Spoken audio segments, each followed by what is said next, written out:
Zurich and Carnegie Mellon University. He will be giving a lecture on memory.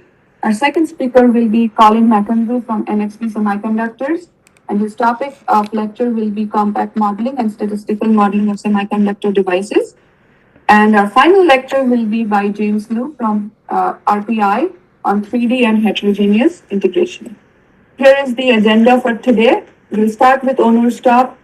We are a couple minutes late today. Instead of 9 a.m., we'll probably start at 9:05 or 9:10, depending on when I finish introducing our speaker. And then we'll have a short break, after which at 11, Colin McEnroe will give us a lecture on compact modeling and statistical modeling of semiconductor devices. From 12:30 to 3 during the lunch hour, we'll also have lightning talks. Professor Nate Cady of SUNY Poly will be chairing this session and conducting the lightning talks with the students. At 3 p.m., we'll have Professor James Liu from RPI give us a lecture on 3D and heterogeneous integration. And at 4:30, we will end this house pool with concluding remarks from Hemant Jagmathan. With that, I would like to introduce Onur. Onur is a professor of computer sciences at ETH Zurich. He is also a faculty member of Carnegie Mellon University, where he previously held the Strecker Early Career Professorship. His current broader research interests are in computer architecture, systems, hardware security, and bioinformatics. Variety of techniques he, along with his group and collaborators, has invented over the years have influenced industry and have been employed in commercial microprocessors and memory storage systems. He obtained his PhD and master's in ECE from the University of Texas at Austin and BS degree in computer engineering and psychology from the University of Michigan, Ann Arbor. He started the computer architecture group at Microsoft Research from 2006 to 2009 and held various product and research positions at Intel, Advanced Micro Devices, VMware, Google. He received the IEEE Computer Society Edward J. McCluskey Technical Achievement Award, the ACM Cigar Morris Wilkes Award, the inaugural IEEE Computer Society Young Computer Architect Award, the inaugural Intel Early Career Faculty Award, US NSF Career Award, Carnegie Mellon University Lab Research Award, and Faculty Partnership Awards from various companies, and a healthy number of best paper or top pick paper recognitions at various computer systems, architecture, and hardware security venues. He is an ACM Fellow for contributions to computer architecture research, especially in memory systems, IEEE Fellow for contributions to computer architecture research and practice, an elected member of Academia of Europe. His computer architecture and digital logic design course lectures and materials are freely available on YouTube, and his research group makes a wide variety of software and hardware artifacts freely available online. With that, we'd like to introduce our speaker. We'd like Onur to start his lecture, and thank you again for attending this wonderful fall school, and we hope you enjoy our sessions. Thank you. Okay, thank you very much for the nice introduction. If you can pass me the presenter ball, I will start sharing my screen.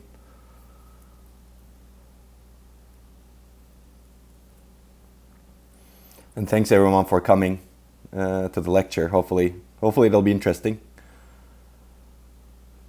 I was supposed to be in Zurich, so I was supposed to be way ahead of you in terms of hours, but it turns out I'm in the West Coast right now, so it's quite bright and early for me at 6 a.m. Now I can share. Let's see. Okay, can you see my screen? Okay, let me minimize some of the things over here so that I can also see my screen. Okay, so I'm going to start, I think. You can also hear me well, I think. Okay, perfect. Okay, perfect. So yeah, thanks for coming. I'm going to talk about memory in general, and this is going to be a forward-looking talk, looking into more memory-centric computing systems going into the future. And this is really a part of a long lecture series, let's say. So I have a lot of slides. We're not going to be able to cover all of them given that we have only 1.5 hours and we're already starting a bit later than expected. But that's okay, I think. I'm going to provide all of these slides. In fact, I already provided all of these slides and hopefully you can access them. And if you're interested in any aspect that I am not able to cover today, you can go back and refer to the slides, contact me, and you can find a lot of information on the slides on how to obtain more information by going to different papers, different websites, and different YouTube locations, for example, to see deeper and longer lectures that treat the material in different perspectives. Okay, so with that, I think let's get started. Some of the earlier slides are introductory slides, so I'm going to skip them since Devika already introduced me. I work in computer architecture. My group's current research mission is to build fundamentally better architectures. I'm going to explain what I mean by that in a little bit. But we do a lot of work on computer architecture, hardware, software, co-design, systems, bioinformatics, and hardware security. I'm going to actually touch upon all of these today in different ways and in different depths. And these are 4 key current directions we're following. And I'm going to again touch upon these fundamentally robust, trustworthy architectures, fundamentally energy efficient architectures, fundamentally low latency and predictable architectures, and specialized architectures for different applications like machine learning, genomics, medicine, and health, and who knows what else comes along. And I think these are all important, and these are all important because if you want to do things this way, memory is a big bottleneck, and you need to solve the memory bottleneck, as I will describe in this talk. Okay, so let me give you the mindset of the talk and the research that we do in general. Basically, if you look at how we do computing today, we take problems and translate it to Electron language. We go through many layers, and computer architecture is usually narrowly defined as the hardware-software interface and the microarchitecture, the implementation under it. But I think going forward, we really need to change that definition and think of computer architecture from this expanded perspective, where we co-design the algorithms all the way to devices and co-design whatever is needed across the stack so that we can achieve the highest energy efficiency and performance, as well as security, reliability, safety, trustworthiness, etc., as we will discuss. I think we must take this expanded view going forward. I'm going to give you examples of the expanded view in this talk. And I think this is exciting because this way you can actually co-optimize the entire system as opposed to optimizing pieces of the system. And perhaps we can get a much better solution in terms of efficiency and performance and security and other metrics as we will discuss. And this enables us to specialize the systems as much as possible to achieve some design goals. This is a very busy slide that I'm going to skip. This is in one slide, the summary of things that we are working on in my group. I'm not going to go into that, but this is my group. A lot of what I'm going to describe is actually research that's done collaboratively with my group as well as collaborators. And if you're interested more about the group, you can read some of the newsletters. And if you're interested about, in general, what we do in terms of research and teaching and my philosophy about research and teaching, I'd recommend you may want to take a look at this video that we recently put up for the mentoring workshop in ISCA 2021. And this outlines a lot of interesting things, in my opinion, and hopefully it'll be useful for you. But I'll mention a couple of these things. I think I'm a big believer in education and research going hand in hand, meaning these really fuel each other. Education is essentially teaching someone something that pretty much everyone can know about, whereas research is figuring out something that no one knows about, and then later educating the community about it. So in a sense, they're similar, and I think fundamentals are quite important in driving both. So I will focus a lot on insight in this talk. I'm not going to go into nitty-gritty details of a lot of things, but I'm going to focus on the main insights, and I encourage you to also think about new ideas that can transform the world going into the future. And our focus is on learning and scholarship, and with good mindset, goals, and focus, I believe anyone who is attending this course can make a good impact on the world, because we're facing a lot of exciting and difficult problems in computing today. And computing is going to be a huge part of the world in the future, a huge part of the decision-making infrastructure that we build in essentially all aspects of our lives into the future. And we need to solve these problems with a good mindset, goals, and focus. Okay, with that, I think Devika mentioned that we have a lot of YouTube lectures online. If you want to know more information about any of the topics that I'm going to describe, actually, you can find a lot of information online on our YouTube channel. You can follow our online courses and lectures. In fact, we are live streaming the current version of the computer architecture course, as you can see. You can feel free to attend this live stream online on YouTube and ask questions. And we also have seminar courses that we live stream currently as well. And we also have some hands-on projects and seminar courses that we also live stream. You can also find our live seminars, which you may want to attend depending on the topic that you're interested in. For example, we have one coming up tomorrow. This is October 27th, on data-centric and data-aware frameworks for fundamentally efficient data handling. Some of the more advanced things we're doing in processing in memory and virtual memory frameworks that build on today's lecture, actually, that I'm going to give. I'm not going to talk about this, but this will build on what I'm going to give. I'm a big believer in open sourcing, so a lot of the things that I'm going to describe in this talk are actually open sourced on our GitHub. You can find them. You can use them for your research and also education. For example, the memory simulator, RAMulator, is used by industry and academia. I'm not going to talk about that, but you can find it online. We have developed new benchmark suites for essentially understanding processing in memory and near data processing architectures. We have source codes for prefetchers that can use reinforcement learning to improve their decisions online. So basically, there's a lot of research that's open source that you can build on. And I'm giving you these pointers so that you can hopefully get jump-started in some of the ideas that you may be interested in exploring. And as I mentioned, there are a lot of talks, etc. And if you're interested, this could be a good pointer to many different things that we do. I will also recommend one last thing before we jump into the topic today. This is Richard Hamming. Richard Hamming is very famous, of course, for inventing coding theory and error correcting codes and Hamming codes, for example. And this is a talk that he delivered at Bell Labs in 1986 to the researchers over there. And here he outlines his principles of doing research. And I very much agree with a lot of the principles that he outlines over here. And I would recommend you take a look at it. Here I quoted 2 paragraphs, but since we started late, I'm not going to talk about this. But I think one of the principles is really understanding yourself, understanding your weaknesses, and improving upon them, and converting faults into assets as opposed to seeing them as faults in whatever you encounter. And hopefully this will be useful in your education as well.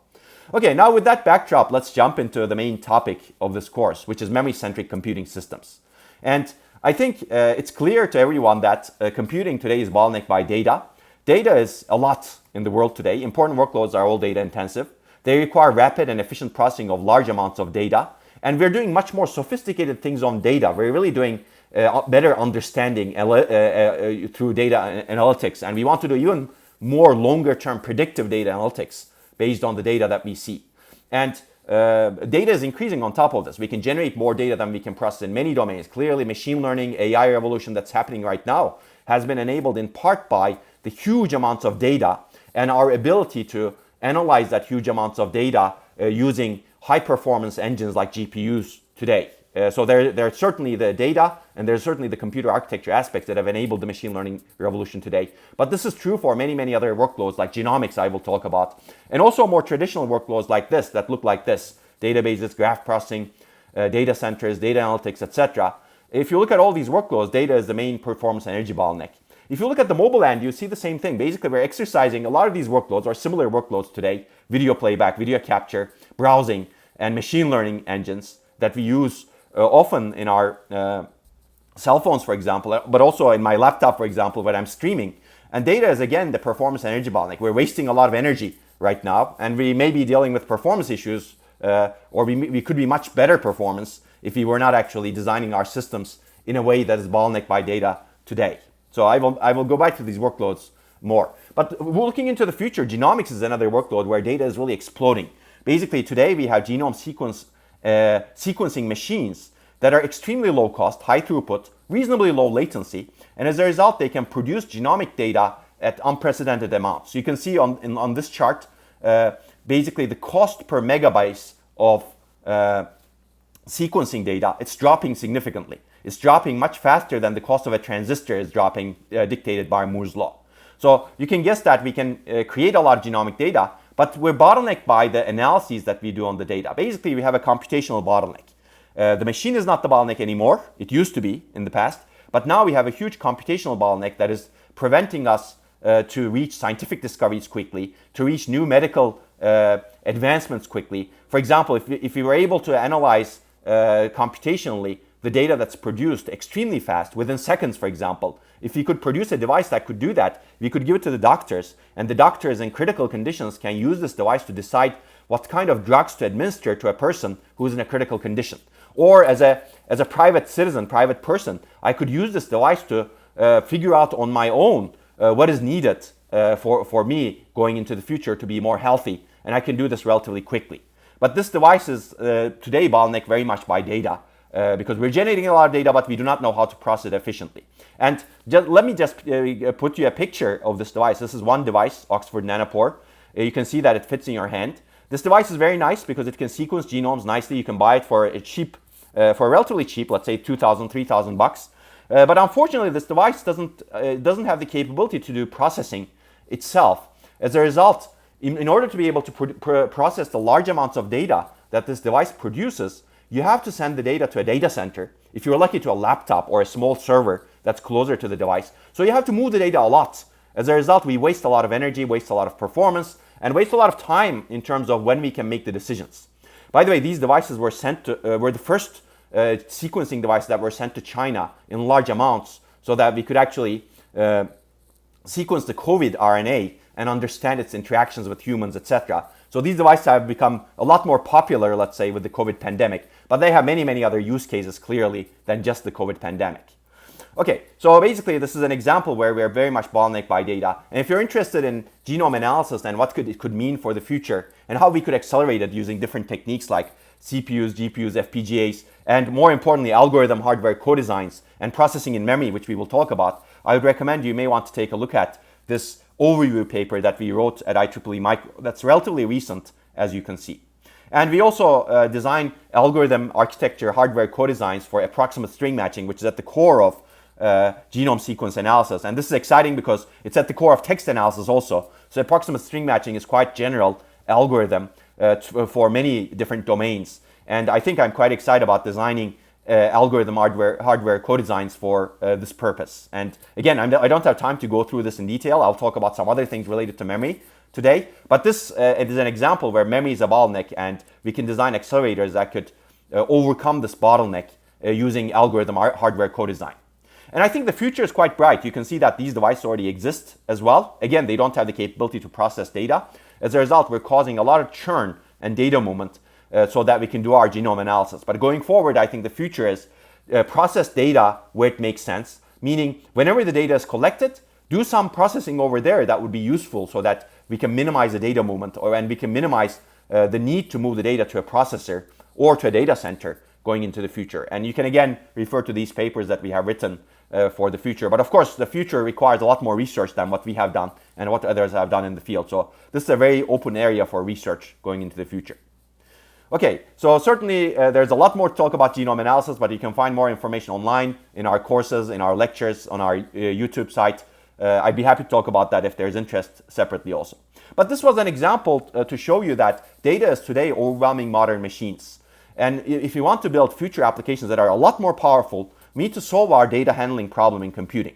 Because data is overwhelming our storage and memory capability, communication capability, and computation capability. It's also greatly impacting robustness, energy, performance, and cost, and other metrics we care about. And if you look at a computing system fundamentally, it consists of three key components: computation, communication, and storage and memory. And over decades and decades, we've heavily optimized the computing unit, which consists today of CPUs, GPUs, FPGAs, accelerators. I call them all computing units. It's a heterogeneous computing unit today. But it's very heavily optimized compared to communication and memory units. As a result, we're having problems because we're moving data. We have to move the data all the way from memory and the interconnect to the computing unit so that data has to be processed. And this is very energy intensive and performance costly, as I will show you. Okay, so basically we have processor-centric designs today. As a result, our processors look like this. Our accelerators also look like this, kind of.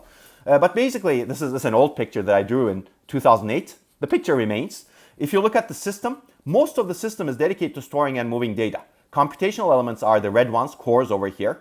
And everything else is caches, interconnect, other caches, other interconnect, memory controllers, other interconnect, other caches, shared memory, other interconnect, storage, other interconnect, etc. Basically, if you do the calculations, more than 90-95% of the real estate of a single node today is dedicated to data storage and movement units, even though we call these the computing devices. Yet, unfortunately, we're still bottlenecked by memory. So if you look at these applications, for example, we did studies, And we did these studies with Google about 3 years ago, and we found out that more than 60% of the entire system energy spent on these applications that we're exercising right now is spent on data movement across the memory hierarchy. That's a lot, basically. This is because we're moving the data all around, and maybe our designs are not really optimized for data. And that's true. So I will actually talk about how we can optimize our designs for the data. So I will take this as an axiom going forward. If you want to design intelligent architectures, and we're claiming that our architectures are becoming more intelligent, they're going to be doing self-driving, they're going to take us to space, they're going to do our predictive personalized medicine, for example, and who knows what else, right? They're going to make decisions for us in all aspects of our lives. If that architecture should be intelligent, then it needs to handle data well. It needs to be intelligent from the core of its design, basically. But I will argue and hopefully show you that today's architectures are not that intelligent from the core of their designs because they're not treating data well, even though data is perhaps the most important commodity and the resource that we have today that we are exploiting. Okay, so that brings the question, of course, how do we handle data well? And let's take a look at 3 directions. First, I think we should ensure that data does not overwhelm the components just like it's doing today. Which means that we need to design and rethink intelligent algorithms that can minimize data, that can do better operations on the data, intelligent architectures that can minimize data and data movement, and whole system designs that do this in a collaborative manner across the stack, algorithm, architecture, devices, software, etc. And we're going to talk a lot about this. I'm going to mention processing in memory, near data in general, and this requires this sort of approach, basically. But there are 2 other ways we can handle data well. First of all, there's a lot of data that flows through the system. We can take advantage of it to improve our architectural decisions, meaning we can design our hardware and the software so that the decisions they make are data-driven, meaning as data flows through the system, they learn from the decisions and they learn from the data and they optimize their decisions over time. I call this self-optimizing or data-driven architectures. And I give this very easy example, let's say. So I have this cell phone. That cell phone is 6 years old. It has a memory controller. This memory controller was designed 10 years ago by a human designer. And human designer made some decisions saying that, oh, okay, if the row buffer is open, I'm going to prioritize the requests that go into that row, right? Okay, and that's a fixed policy. And that fixed policy is baked into the memory controller, and that fixed policy is being employed for 6 years that I've been using the cell phone, even though that policy may not be good in some workloads. That policy is not optimized for my usage, perhaps. That policy may not be optimized for different conditions, etc. But the memory controller did not learn anything. Why? Because the policy was not able to learn. It's not a policy that learns from feedback with the environment or feedback based on the decisions. Essentially, there's no learning employed in many of the policies and mechanisms that we have in our systems, in our architectures, in our system software today. And I think we need to change that. Intelligent architecture should be able to adapt its policy, make it better over time based on the data that it sees. And as humans, we are able to do this based on the data that we receive from the environment. For example, when I put my hand on a stove, I figure out that when the stove is hot, I'm not going to put my hand again. And we very quickly learn this, right? Unfortunately, machines are not good at any kind of learning like this. And I think we really need to change this at the core of the design of the machines. I'm not going to talk about this as much. That's why I spent some time over here. But I have a lot of slides that talk about these data-driven architectures. And we have examples from self-optimizing memory controllers, for example, that use reinforcement learning to improve their decisions online. And we have examples more recently from self-optimizing prefetchers that again use reinforcement learning to improve their decisions online. And you can see the slides that detail them, and you can also read the papers if you're interested. But I think this is very important going into the future. Third direction, I think we need to design architectures that can understand and exploit properties of different data, because data is very diverse.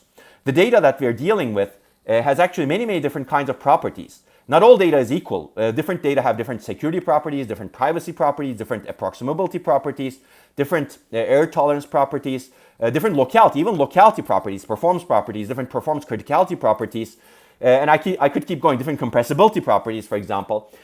Today's architectures are not good at distinguishing between different levels of these properties for different data. But if we could actually distinguish them, if we could provide the semantic information to the underlying algorithms and architectures and software and hardware, we could actually optimize the decisions that the system makes based on, for example, the privacy critical data can be mapped to a location that's extremely private and secure, whereas non-privacy critical data can be mapped to, which may be a lot of data, which can be mapped to locations that are low cost and not so private. And this way we can actually scale up our systems in much better ways. And again, I don't have time to talk about this today as much, but we have a lot of slides that talk about this data-aware aspect of architectures. Okay, so I think I've talked a lot about the slide, but the corollaries of that slide is today's architectures are very much processor-centric as opposed to data-centric, and we need to be data-centric so that we can deal with data and ensure that data doesn't overwhelm the machines. Today's architectures do not take advantage of the vast amounts of data. They make very simple human-driven decisions. They ignore lots of data. They don't learn, essentially. We need to make data-driven decisions going into the future. We need to design self-optimizing components. And today's architectures are not good at knowing and exploiting different properties of different application data. They're designed to treat all data essentially as the same, especially in general purpose domains. But even in special purpose domains, they are not good enough in distinguishing many different diverse characteristics of data. But I think going forward, we should make more data-aware decisions, understand those characteristics, as opposed to optimize the components like memory controllers, using the different components like row buffers, memory schedulers, etc. We want really data-aware decisions that make the decisions based on the criticality of the data access, for example. Okay, so I'm going to focus mostly on the data-centric aspects in the remaining part of the talk, just because we don't have time. Even the data-centric aspect will take us a few lectures if you really want to go into the details of everything. But I'm going to give you a higher level overview as opposed to going into the details of everything in this shorter lecture series. But again, you can find a lot more information online. But if you want to design fundamentally better architectures, we need to be data-centric, data-driven, and data-aware going into the future. And again, for this, we really need to revisit the entire stack, because being data-centric, data-driven, and data-aware requires us to revisit algorithms to devices. But I believe we can get there step by step. So we're not going to create a revolution and a paradigm shift overnight, but step by step, hopefully that paradigm shift will happen so that we can have a fundamentally better architecture. Now let me jump into the data-centric, memory-centric architectures. I'm going to give you examples of the step-by-step procedure, let's say. So if you look into the data-centric architectures, even data-centric architectures have multiple properties. First, we would like to process data where it resides. Second, we would like to have low latency and low energy data access, because data is the most important commodity that we have. We would like to have low-cost data storage and processing, and we would like to intelligently manage data so that we don't have robustness, reliability, security, and cost problems. And I think these are all important for data-centric architectures. I'm not going to talk about everything. I'm going to focus on the first part, and I'm going to motivate it with the last part, intelligent data management, a little bit. But let's jump into it. So if you want to learn a lot more about this, we have recently published this book chapter, invited book chapter, that talks about the modern aspects of processing in memory in 40 pages or so. And we're going to update this book chapter as time goes along. If you're interested, I'd recommend you take a look at this reading, because it covers a lot of things that are happening in the field, and it gives you a historical perspective in processing in memory also. And these are some snapshots of what we cover in the paper. I call this processing data where it makes sense, actually, because today we don't have any choice. We have to bring the data to a processor, accelerator, FPGA, CPU, GPU, whatever, or machine learning accelerator, whatever your favorite compute unit is. We don't have any choice to process the data anywhere else. And basically, the idea here is to have the choice to process the data in the memory, in the storage, in the network, in the tape, if needed, in the communication units, basically wherever it makes sense. And if we enable that choice, then we can actually enable a much better environment where we can minimize the energy and hopefully maximize the performance. And that's what this talk is going to be about. Even though I'm going to focus on memory, the general direction is really looking at everything in the system and enabling it as an active participant that can operate on the data. And this is an old idea. Basically, processing in or near memory, you can see some papers that I'm flashing over here more than 50 years ago. This is another paper by Harold Stone in 1970. People have really explored this idea in the past, and more papers have been written in the course of 50 years, but the idea never materialized. But today is very different, actually. And I will show you examples of why today is different. I will motivate it from the bottom up as well as top down. Basically, in the computing stack, we're having a lot of problems with technology today. As a result, industry is considering different architectures because technology is not scaling very well. And we need intelligent memory controllers to enable the scaling of technology, as I will motivate in a little bit. And that is pushing us to have intelligent memory controllers, which is a form of in-memory computation. And also, I'm going to give you the higher level perspective. Applications and systems and software is pulling us to actually do something intelligent in memory, as opposed to having memory as a dumb component that cannot do anything on the data. So we're basically getting squeezed in the middle. In the middle, we have nowhere else to go but have intelligent memory controllers, I will argue. And this is already happening. I'm going to give you examples from real industry putting intelligence into the memory controllers. But let's start with this push from technology aspect, technology scaling aspect. You can see that industry is open to new architectures. This is relatively old right now, about 7 years ago. You have 3D stacked memory architectures, but there are different forms of 3D stacked memory architectures that keep happening. You can see that there's a logic layer underneath memory layers, and we're going to talk about that. And this is another view of that. People have experimented with simple processing in memory approaches, and more recently, people are experimenting with processing near memory approaches that we will talk about. Even big companies like Samsung have pushed processing in memory products, as we will discuss in a little bit. So today, in-memory computation is already happening because of the technology scaling issues as well as application scaling issues, as we will see. Let me talk about the technology scaling issues. So this is a paper that I would recommend if you're interested, an early paper that talks about these technology scaling issues and how they will actually change the memory perspective by enabling in-memory computation, by enabling more intelligent memory controllers. At that time, we didn't have a lot of evidence in terms of the technology scaling issues in DRAM, but I will give you some evidence that we developed. So this is a work that we did with Facebook about 6-7 years ago, where we analyzed all of the memory errors that they have in their servers. And Facebook has a lot of servers worldwide. This is all of their production data centers. So this is a correlational study. And the correlation we are looking at is the correlation between the chip density, memory chip density, DRAM, dynamic random access memory chip density that's employed in the server versus the server failure rate relative with some metric. You have to look into the paper to see exactly how that metric is computed. But you can clearly see that as chip density increases, as the chip becomes denser, as it stores more data, as it has more capacity, its failure rate is also increases. And this is happening because you pack more cells in a given area, and the cells are smaller, as well as cells are closer to each other. As a result, they're very vulnerable to noise, electromagnetic coupling, and different kinds of noise, as we will discuss some of them. And they're more vulnerable to retention issues. So they're failing more often, and you get more memory errors. And this is an example of technology scaling issues. As memory scales down to smaller technology nodes, it becomes less and less reliable. And to solve these reliability problems, I believe you need intelligent controllers that can detect these reliability issues. I mean, in the easiest case, or in the simplest case, at least the intelligent controller needs to do some error correction, right? And that's already happening, actually. Today, in 2021, we have memory chips that have error correcting codes because of this picture that I showed you over here. Basically, DRAM manufacturers did not want to put error correcting codes, but they had to because technology scaling is pushing the systems to become less and less reliable. And if you want to keep scaling the technology, you want to put intelligence in your DRAM chips, memory controllers. Even if it's bare bones intelligence, there has to be some intelligence to overcome these reliability issues. Okay, so if you're interested, there's more in the papers that we have written. But we also developed a lot of infrastructure, FPGA-based infrastructures, to actually understand these issues in more detail, in a more fine-grained manner, so that we could test the DRAM, we could control the conditions under which we test the DRAM, access patterns, etc., temperature, etc. And we actually discovered a lot of really interesting things. And I would recommend, if people are interested in getting their hands dirty, for example, using an FPGA-based infrastructure, they can take our SoftMC infrastructure, which we have released. This is another version of the infrastructure. This is another version in the paper we released in 2017. It's relatively easy to program. You can test DRAM chips. You can discover different characteristics, as I will show you one characteristics, for example, and we'd be happy to support it. And the good thing is industry and academia are all using this infrastructure today. And you can download it easily, as you can see in this link. But while we were doing a lot of interesting studies in terms of retention, latency, etc., we found out something really interesting together with the Intel folks that we were collaborating with. And we found out something that should not happen, basically. Because of technology scaling issues, at some point, we could predictably induce errors, bit flips, in most DRAM memory chips. Now, this clearly should not happen. No one should be able to predictably induce any error, any bit flip in any hardware component, because this is a reliability problem. And it's also a security problem, because if you can predictably do this, someone can figure out how to take advantage of these bit flips to take over your system, to take over your privacy critical data, and who knows what else, actually, hijack your system.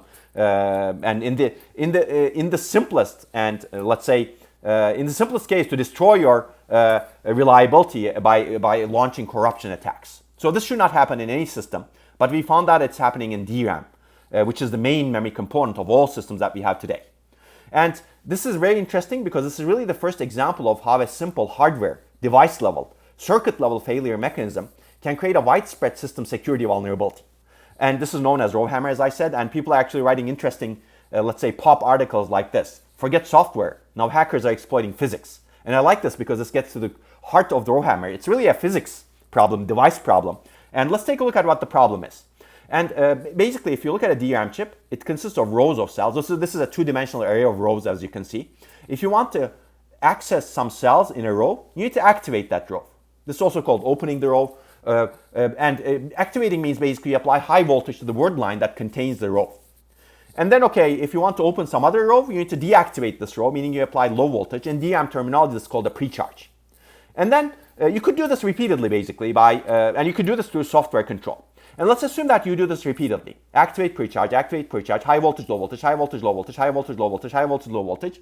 It turns out, if you're able to do this enough times before the cells get refreshed, some vulnerable cells in physically adjacent rows become corrupt, meaning they lose their data, they lose their charge, and they become, instead of being read as 1, they become read as 0, or instead of being read as 0, they become read as 1. So basically, you get a bit flip.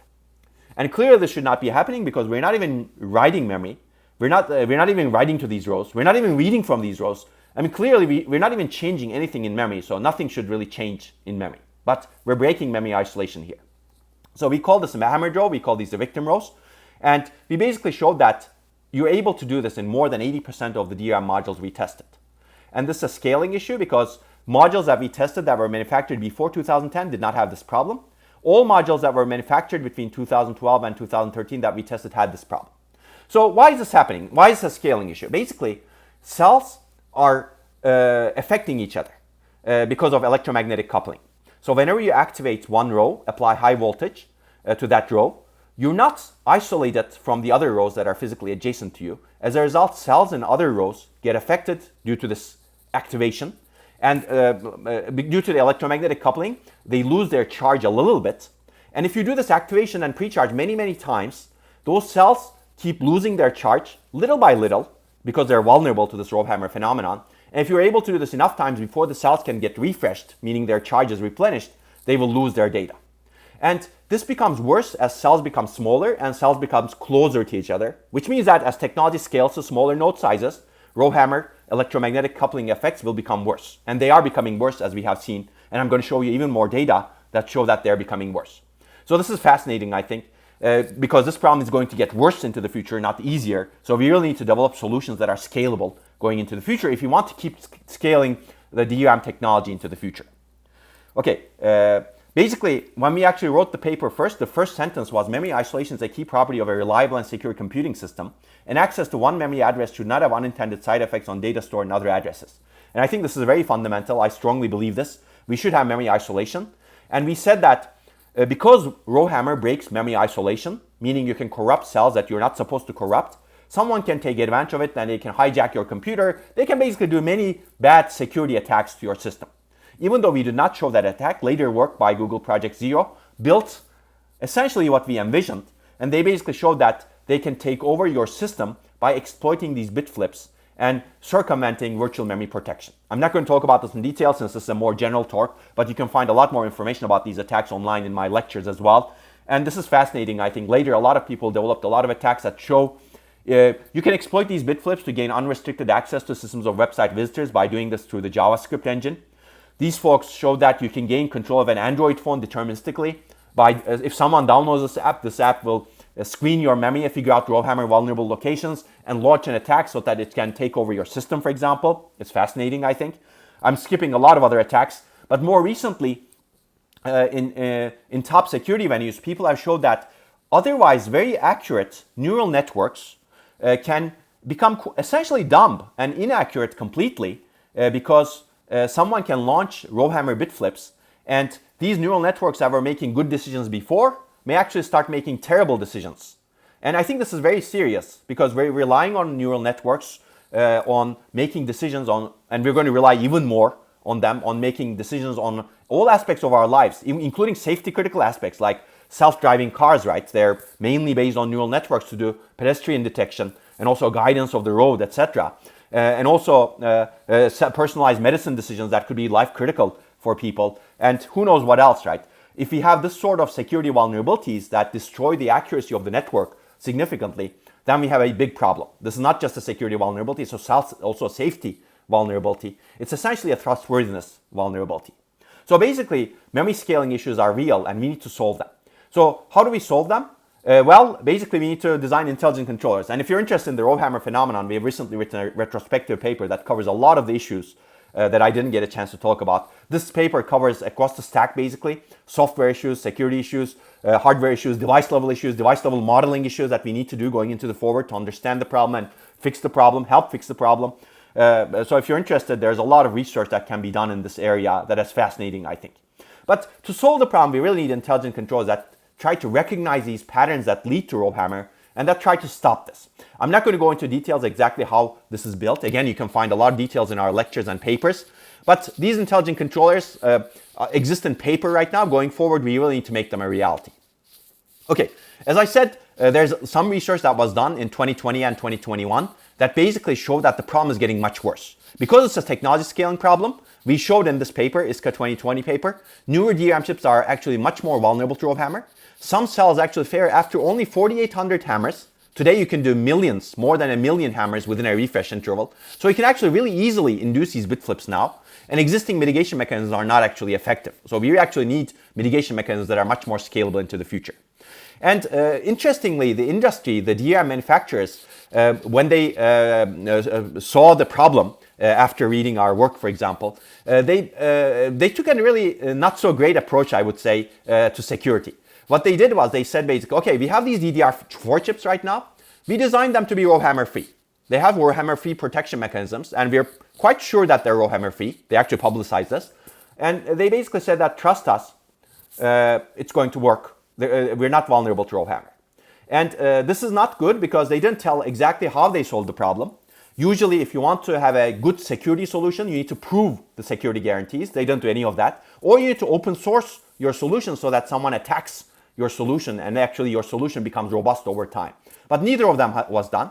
So we did some studies basically to understand what was put into these chips to protect against RowHammer. And it was relatively easy, of course, using the right infrastructure like the FPGA-based infrastructure, for us to figure out enough about the protection mechanism that was put inside the chips so that we could circumvent them. Basically, these chips had some mechanisms that would try to understand which rows are being hammered, and that would refresh adjacent rows, which is an intelligence mechanism that is put into DRAM, which is good actually. Unfortunately, the intelligence mechanism was not secure enough. So we were able to circumvent these intelligent mechanisms that would try to prevent RowHammer, but they were not good at doing so. And we were able to show that chips are actually vulnerable to RowHammer, even though they're claimed to be RowHammer free. And I think this is fascinating. This shows you that we need to have really intelligent mechanisms inside the chips, and they have to be robust enough and secure enough to prevent the attacks. And I recommend that you take a look at these papers if you're interested. And I'm not going to talk about everything that is done in 2020. But there are also solutions. This is a provably secure solution, actually, that we have released in 2021. You can take a look at it. And these are not upcoming anymore. But when I prepared the slides, these were upcoming. We have also presented 2 papers at Micro last week that talk about different properties of RowHammer, how RowHammer is getting worse, how we can understand it better, and how we can develop methodologies to truly understand these in-DRAM RowHammer protection mechanisms and circumvent essentially almost all of the chips that are out in the field today.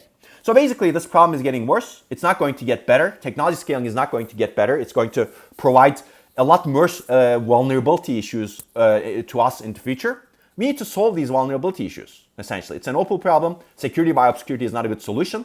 We need intelligent controls to solve the problem. Again, I'm going to refer you to these lectures if you're interested for more. But I think the takeaway over here is that technology scaling is pushing us to have more intelligent controllers. And this is the technology push. I'm going to talk about the application and system level soon. But before we go into it, I think I will make some meta comments. So here we see a bridge. Bridges are critical infrastructure. This bridge, if it gets a bit flip, this is what happens. And this is what happened in 1940 to the Tacoma Narrows Bridge. And this is clearly a security, safety, and reliability problem that could affect humans, right? Bridges are critical infrastructure, no question about that. Today, I would argue that computers are a lot more important. Computers are going to be on the order of billions and billions. They're going to make life-critical decisions. They're going to drive our cars. They're going to take us to space, and who knows what else. They're going to make us make life-critical medical decisions for us. And if they have bit flips like this, we cannot afford those bit flips. So we really need to build our infrastructure so that we don't have these technology scaling issues, either in memory or logic, going into the future. Because it could be life-critical, as you can see in bridges. Unfortunately, I think we need to take a more broad approach to security and try to prevent unforeseen consequences. I know this is a very broad definition of security, but we need to aim very high so that we can reach a level that's acceptable from the purpose of our security and trustworthiness of our systems. And we can do that, I think. With computing, we're much more patchable, right? We can actually, bridges are very heavyweight infrastructure. It's not reconfigurable easily, let's say, but computing is relatively soft. We can add reconfigurability, patchability, detection mechanisms, etc. So we can actually foresee some of the unforeseen consequences. And when the consequences happen, we can learn from them, for example, and we can adapt our system. Whereas with bridges, it's very hard to do.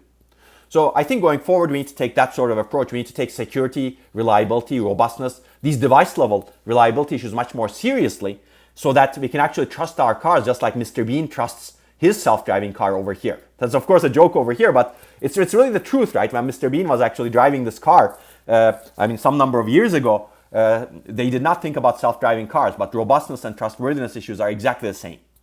So I think going forward, we have a huge challenge and opportunity for future in memory systems, but in systems in general. How do we design fundamentally secure, reliable, and safe computing architectures? We want to predict and prevent such security and safety issues. And for this, I believe we definitely need intelligent memories. And intelligent memory can avoid many types of failures. It can provide in-field patchability, and it can actually hopefully navigate us in a robust manner in trustworthiness on our systems. Okay, so this was just one example of technology scaling issue. I do not have time to cover other technology scaling issues like data retention. This is also fascinating. As technology scaling reduces the size of a memory cell, its retention properties become harder to determine.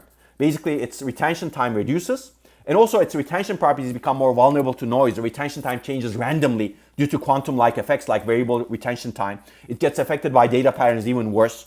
So if you want to actually get rid of the refresh problem, for example, or reduce the refresh problem, or at least keep systems reliable in the presence of the retention issues, we really need to understand the data retention properties of different memory devices that we have. And this is an example that we have from ISCA 2012 and 2013 papers that show that most memory cells don't need to refresh as frequently as we refresh the weakest cells in the system. But we want to understand how do we actually get rid of the refresh and retention issues so that they don't constitute a huge performance and energy bottleneck. And again, I'm not going to talk about this in detail, but we had a vision. And to enable that vision, we built a lot of infrastructure to really understand the retention properties of memory cells.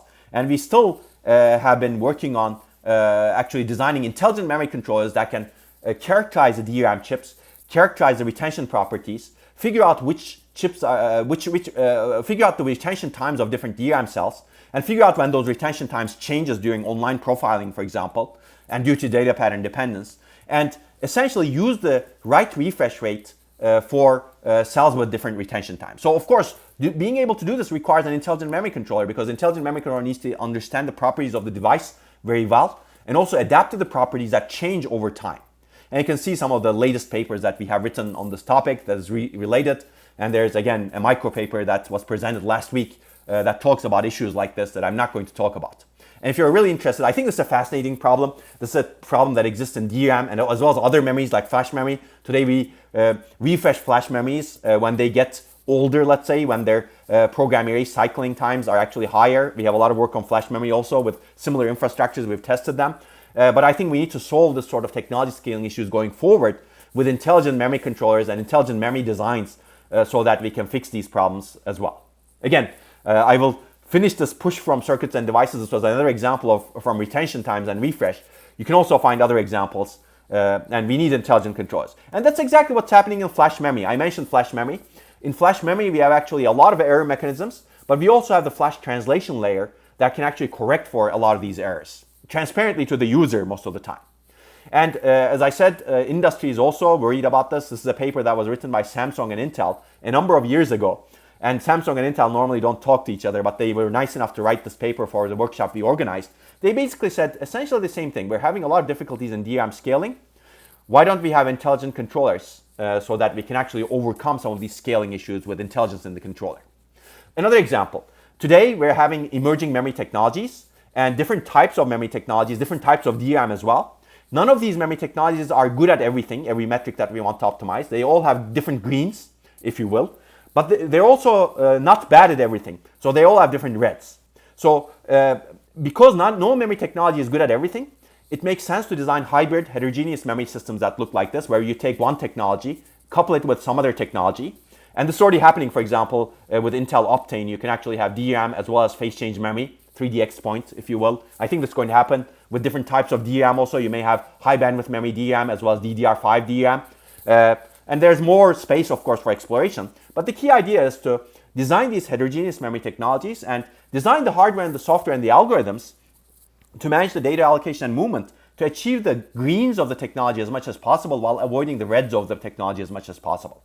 Now, if you design such a system like this, there's no question that your controllers have to be intelligent because they have to understand the characteristics of the devices very well. They have to understand the characteristics of the data really well and the applications really well so that they can do an intelligent mapping between the data and the devices. And I think this is another example of intelligent memory controllers that we need. Okay, I can talk about hybrid memory a lot more. You can find a lot of information about our lectures over there. But here I'm going to stop with the technology scaling issues because I can keep giving many, many more examples as to why we need intelligent controllers. But now let's switch gears and talk about the higher level of the stack, which is systems and applications. And I'm going to flash the slide very quickly because we talked about a lot of these issues. But today, data access is a major bottleneck. Applications are increasingly data hungry, as I mentioned. Energy consumption is a key limiter today. And data movement energy dominates computation energy. And I'm going to give you implications of this in a little bit. But before I do that, I should ask a very meta higher level question. Do we want a world that looks like this? Beautiful world that we can live in nicely, breathe in, or a world that we may not be able to live in and we may not be able to leave to the future generations reliably? I would argue that we want sustainability, energy efficiency, and we need to design our computing systems such that they are sustainable, they're extremely energy efficient, so that they don't contribute to the huge issues we have in climate, for example, and also many other things that make our world less livable. But we also want high performance at the same time so that we can actually solve the toughest of the problems that is facing humanity going into the future. So if you look at the slide, we want all of this. But how do our current design principles fare in light of the slide, high performance, energy sustainability? I would argue that we're doing completely the wrong things. Meaning today, data access is a major performance energy bottleneck. It's really the major performance energy consumer in our devices. And our current design principles cause great energy waste by moving data all around the system. Both in a micro scale, meaning in a single node, for example, in my cell phone, for example, data moves from the processor and memory and between the memory and storage devices and the processor devices, but also in the macro scale, from the devices to the data centers, we're moving a lot of data. So we're causing great energy waste. But we're also causing great performance loss. I put this in parentheses because we know that data movement is a huge bottleneck. It takes a lot of latency. We design our systems to be much more complex. We design, for example, heavy out-of-order execution mechanisms, heavy multi-threading mechanisms, many layers of larger caches going into the future, and many levels of prefetching mechanisms also. So we add all of this complexity to our system to tolerate data access latency. Sometimes they work, many times they don't work because applications are random access and all of this infrastructure that we build into our processors as well as hardware and the software do not work very well. And when they do not work, they cause even more energy waste, great energy waste. So we're in this vicious cycle today. We know that data access is a problem. We try to prevent it, but the mechanisms we use to try to prevent the data access problem are actually causing even more energy waste. So energy waste is in a vicious cycle. It's becoming increasing in our systems. And I think we need to fix this. And the fix is really understanding why this is happening. And I think that's simple, basically. We're moving data all around. Processing of data is performed far away from the data. We have a processor-centric mindset and a processor-centric infrastructure in the entire computing systems domain. If you look at a computing system, it really consists of three components: computing, communication, and storage and memory. We've heavily optimized the processor. Processor is the only intelligent part in the system. It's the only place where we can do operations on the data. And I think we should change that, basically. Because we know that memory is a problem. This is actually, I'm going to motivate from the performance perspective. This is a quote from Dick Seitz, who was the chief architect of alpha processors in 1990s. His team designed the flagship alpha processor in 1994, 1995. And basically, he wrote this one-page article saying, "It's the memory stupid." This was the title of the article. And basically, he said that we designed this processor. It's the fastest processor of its time. It's capable of finishing 4 instructions every clock cycle. But unfortunately, on this important database workload that we designed it for, it's finishing 1 instruction every 5 cycles, around 5 cycles, let's say 4.7 cycles. Basically, it's operating at 1/18th, 1/20th of its peak performance efficiency. And basically why? It's waiting for data to come back from memory. So we know that this is a problem.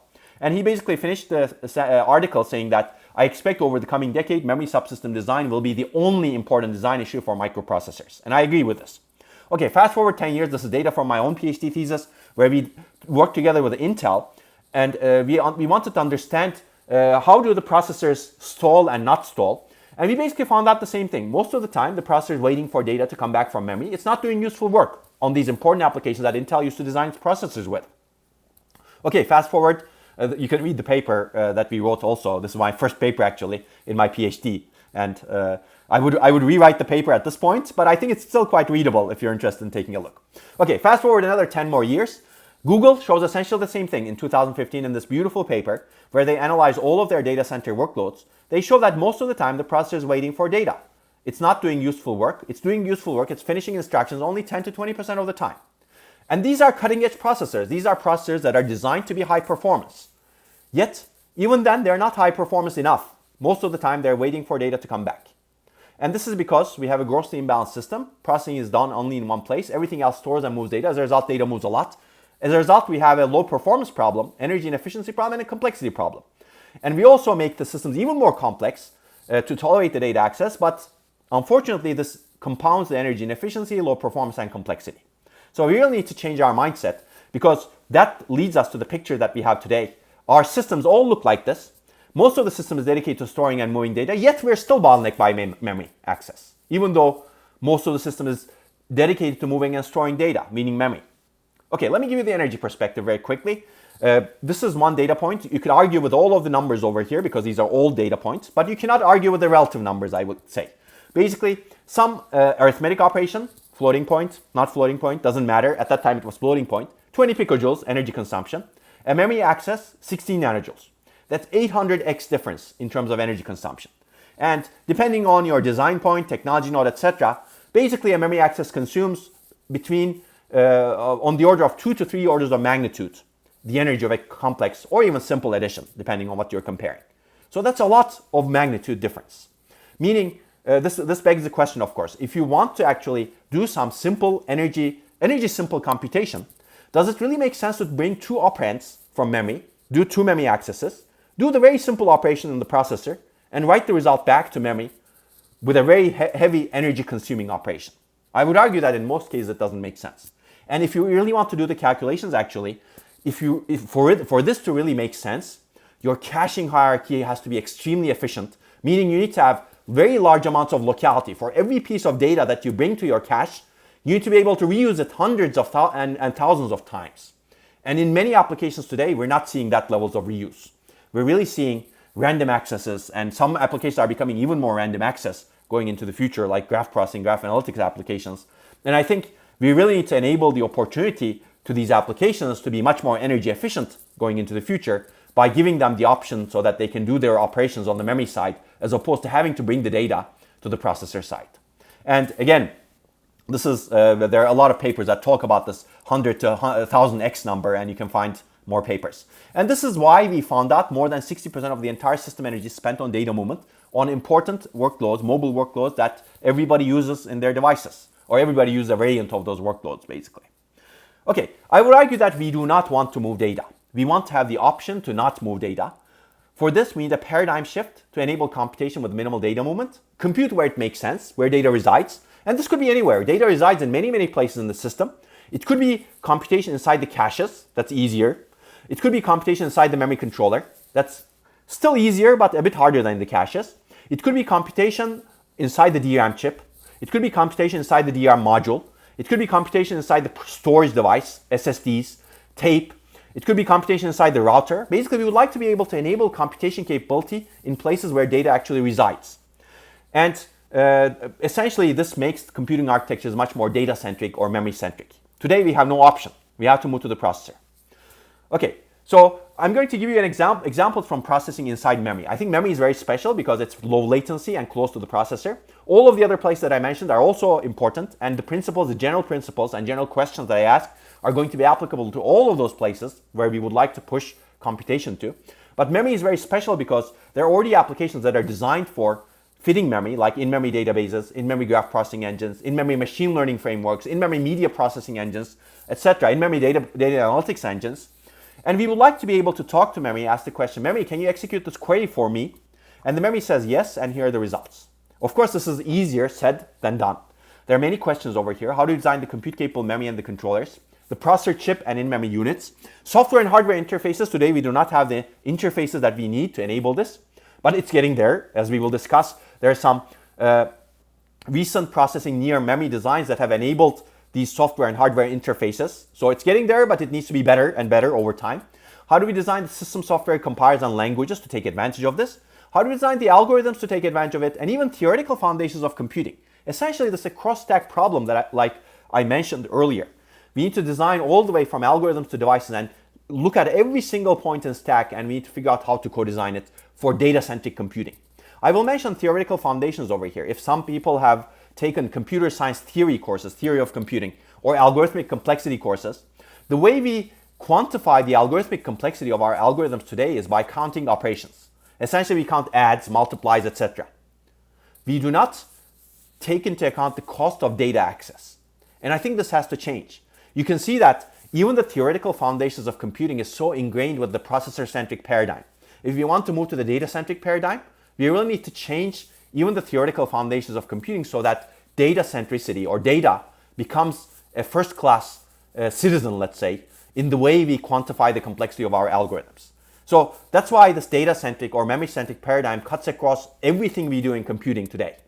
If you go and look at everything we do in computing, you will find processor-centric assumptions there. We need to question those assumptions and change our system such that at least we enable a data-centric equivalent to the processor-centric design system, let's say. And this way, I'm not arguing that we should get rid of the processor-centric design system. It makes sense in cases where you have very good locality, for example, in your caches, exploit it. But we should have a counterpart where we're also data-centric, and then we can decide where to execute the computations in the most energy efficient and high performance and secure manner. Okay, so again, I'm not going to talk about processing in memory. I don't have a lot of time. I'm going to give you a high level, but if you want a lot more detail, there are a lot of pointers in this particular long book chapter that you may want to take a look at. I'm going to talk about the high level approaches there. So there are multiple approaches. Sorry about that. There's something on my screen that doesn't want to go away. Okay, now it went away. That's good. Okay, so there are two fundamentally different approaches to processing in memory. We call one processing using memory. We call the other one processing near memory. And of course, you can have combinations and different things that combine these things together. But fundamentally, these are very different. Let me tell you how they're different before I give you examples of both approaches. Processing using memory. So we design memory devices today, right? Storage devices. They're designed for memory. They're designed for storage. We don't think about computation, doing computation in them when we design them for storage. But it turns out any memory device has some capability to do some computation because of its operational principles, analog operational principles. And if you can actually recognize how to do this computation, you can enable this computation capability in a device that's otherwise designed for storage and memory. So basically, I'm saying that memory devices today can do some amount of computation with little modifications based on their analog operational properties. And I think this is fascinating because this leads to a different paradigm because you don't need to design processors inside the memory this way. Basically, you take advantage of this analog computational capability in any memory system. This could be true in DRAM, this could be true in SRAM, this could be true in non-volatile memory, as we will discuss. This could be true in SSDs, as we will discuss very briefly. And then and also in tape, I believe, which we have not looked at, in hard disks as well. I think this is fascinating, but this changes the software stack significantly, so this is a bit harder to adapt. Processing near memory is fundamentally different. Today, memory is here. I don't know if you can see my hand, and processor is here. They're far away from each other. Basically, we start moving the processor closer and closer and closer and closer and closer into the memory, such that at some point they're coupled, they're immersed with each other, especially with 3D stacking technologies, for example. So this is more traditional, if you will, but it still changes the game because it changes the data movement properties, and also it changes other issues in the system like coherence, etc. So processing near memory is easier to adopt because it's more compatible with the software frameworks of today. That's why manufacturers like UpMem as well as Samsung are actually having their designs processing near memory, as we will discuss. But I think both of these approaches are equally important to explore, and combinations of these approaches are equally important to explore going into the future. Okay, now let's jump to processing using memory. As I said, we're going to take advantage of operational principles of memory device to perform block data movement and computation in memory. I added block data movement because it turns out that's very important. Even though it's not computation exactly, this is something we can easily put to the memory side that can gain a lot of performance and energy benefits. Basically, we can exploit internal connectivity to move data internally inside the memory chips. We can exploit analog computation capability for different memory chips, and who knows what else. I'm going to give you some examples of this. I'm going to cheat and start with data copy and initialization. Clearly, copying of data and initializing of data to zeros, for example, is important in many, many application domains, as you can see over here. I'm not going to go into details. You can read papers. I'm going to mention a data point from Google's data center workloads paper that I mentioned earlier. Basically, they show that 5% of entire execution cycles on all of their data center workloads is spent on just these two function calls that move data, memmove and memcopy. I think this is fascinating because these are two function calls only, and they're occupying 5% of the cycles. This is because they're very inefficient, and data movement happens a lot in systems. So now the question is, how do we do data movement today in our systems? Today we're processor-centric, so all of the data, if you want to copy this page to another page, you have to go through the processor, unfortunately. This is high latency. This is high bandwidth consumption on perhaps the most important system resource, the memory bus we have today. Cache pollution, it could actually pollute your caches. For example, if you're initializing a 1 terabyte database, does it really make sense to actually bring the entire terabytes into your memory hierarchy that doesn't hold 1 terabyte? Absolutely. And then basically trash the cache, even though you're not going to use any part of that 1 terabyte anytime soon. And unwanted data movement on the memory bus, because again, the same example proves my point. So today, even a small page copy, 4 kilobyte, if you do it through the direct memory access engine, not even go through the caches, it takes about 1,000 nanoseconds and 3.6 microjoules. I will argue that this is extremely expensive, actually. So let's look into the future. Why don't we enable this capability into memory? Basically, ask the memory, please do this copy for me, and the memory does it, and no one else in the system is disturbed. That sounds great, right? I agree that this is great. This is low latency, no bandwidth utilization on the most important system resource, no cache pollution, but you could eliminate that through the DMA techniques today, and no unwanted data movement, essentially. You move the data to the processor only when it's needed. If it makes sense to keep it in the memory so that you can do other operations using processing in memory, keep it inside memory. So I'm going to give you a mechanism that takes us 1,000 nanoseconds to 90 nanoseconds and 3.6 microjoules to 0.04 microjoules. Basically, it's between 2 to 3 orders of magnitude, 1 to 2 orders of magnitude improvement in terms of performance and energy. And this can make a big difference in terms of application performance and energy, as we will discuss in the paper, but I'm not going to talk about in detail. I'm going to give you the basic idea in the fastest mechanism. So remember that we had the subarray in DRAM, rows of cells, and then we have a row buffer, which is essentially the sense amplifiers. So if you want to copy one DRAM row to another DRAM row, you first activate the source row, which brings the data into the row buffer. Now the sense amplifiers are very strong. They've sensed the data. They're extremely strong compared to every single cell in any row. Now what we're going to do is a consecutive activate to the destination row, which connects the sense amplifiers to the destination row and puts the data into the destination row. And that's the idea, basically. Very simple. 2 consecutive activates, negligible hardware cost if you want to do this reliably. Now it turns out existing DRAM chips have this capability also. Remember the soft-MC infrastructure? We built this infrastructure. In this row clone work, we showed that you could actually do this. But later, some folks actually picked up our infrastructure, and they showed that by modifying the timing parameters in the memory controller, they could mimic what we basically mentioned in our paper in simulation, 2 consecutive activates. By changing the memory controller timing parameters, they were able to show that you could do this in many DRAM devices in more or less reliable way. So even though the DRAM device is definitely not designed for doing this sort of copy, in some DRAM devices, you're able to do this copy very reliably. This shows that there's proof of concept that these devices have some analog data movement and data initialization capability. And the benefits are quite significant, as you can see over here. Ignore the other bars over here. Basically, we generalize this mechanism to all parts of the DRAM chip, but there are other papers that we published that show that you can actually reduce the latencies and energy significantly for those different mechanisms as well.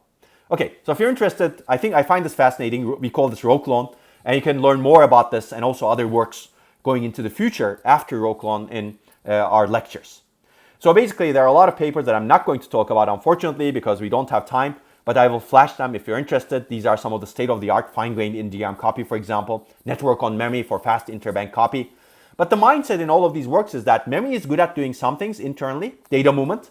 Data initialization is a special case of data movement. Also, you initialize one row to zeros, for example, and then copy that row. Okay, why don't we design such accelerators inside the memory? Figure out what the memory is very good at doing and design those accelerators. And these accelerators are not bottlenecked by data. They basically have low latency, high bandwidth, low energy access to vast amounts of data. So they're very different from all of these other accelerators over here. We are very good at designing accelerators today, machine learning accelerators, video accelerators, vision accelerators, etc. Why not have accelerators also on the other side of the memory bus that are not bottlenecked by memory? And I think this is not a large step because programming issues we also face in these accelerators. We're going to face more programming issues in the memory side as well, yes, but the benefits are also going to be high. Okay, now let me talk about computation. So similarly to INDM row copy, we can also support INDM and or not and majority functions, essentially functionally complete set of operations at low cost, using analog computation capability of DRAM. Again, whatever I'm going to describe is also applicable to non-volatile memory, for example. There are other works show that you could do this in non-volatile memory too. And the idea is to activate multiple rows. If you activate multiple rows concurrently, you perform computation, analog computation, due to the chart sharing principles of memory. And this leads to significant improvements, as you can see, in terms of performance and energy, and this is the paper that introduced the idea. There's an archive version, of course, I'm going to mention also. But I think this is very interesting. I'm going to give you a little bit more detail. But new memory technologies enable even more opportunities because new memory technologies like memristor, resistive RAM, phase change memory, STT-M RAM, etc., they're fundamentally non-volatile. Whenever you activate a row, you don't destroy the data. These memory technologies can operate on data with minimal movement, so they have even more opportunity than DRAM. Plus, these have also 3D structure. As a result, they can do analog matrix vector multiplication, which is also quite interesting. That's very difficult to do in DRAM because DRAM doesn't have a 3D structure, at least today.